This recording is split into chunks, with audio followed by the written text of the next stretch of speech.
nom du Père et du Fils et du Saint-Esprit. Amen. Viens, Esprit Saint, viens en nos cœurs, ô lumière bienheureuse, viens remplir jusqu'à l'intime le cœur de tous tes fidèles. Évangile de Jésus-Christ selon saint Luc. En ce temps-là, Hérode, qui était au pouvoir en Galilée, entendit parler de tout ce qui se passait et il ne savait que penser. En effet, certains disaient que Jean le Baptiste était ressuscité d'entre les morts. D'autres disaient, c'est le prophète Élie qui est apparu. D'autres encore, c'est un prophète d'autrefois qui est ressuscité. Quant à Hérode, il disait, Jean, je l'ai fait décapiter. Mais qui est cet homme dont j'entends dire de telles choses?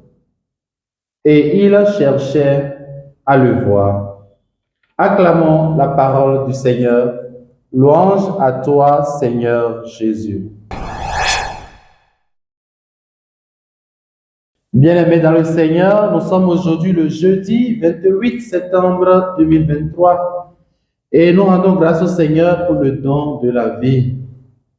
L'Église fait mémoire en ce jour de Saint Venceslas Martyr.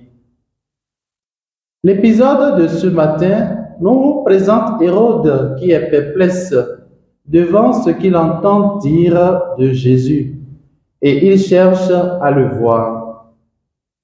En effet, il avait fait décapiter Jean-Baptiste et maintenant il s'étonne de l'activité de Jésus et s'interroge sur son identité, comme si son activité était liée à quelqu'un qui est revenu des morts. Frères et sœurs, Jean-Baptiste était la voix qui criait et dérangeait Hérode à cause de la parole de vérité qui sortait de sa bouche. Aujourd'hui, il y a plus que Jean-Baptiste. La parole qu'Hérode a voulu étouffer en éliminant Jean-Baptiste est là en la personne de Jésus.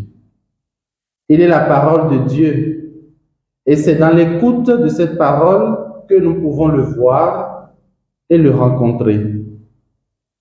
Nous pouvons aussi le rencontrer dans le silence de l'adoration en faisant un tour aujourd'hui dans sa demeure.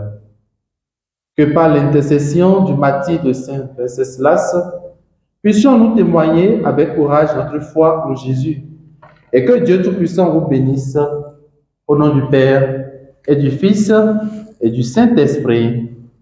Amen.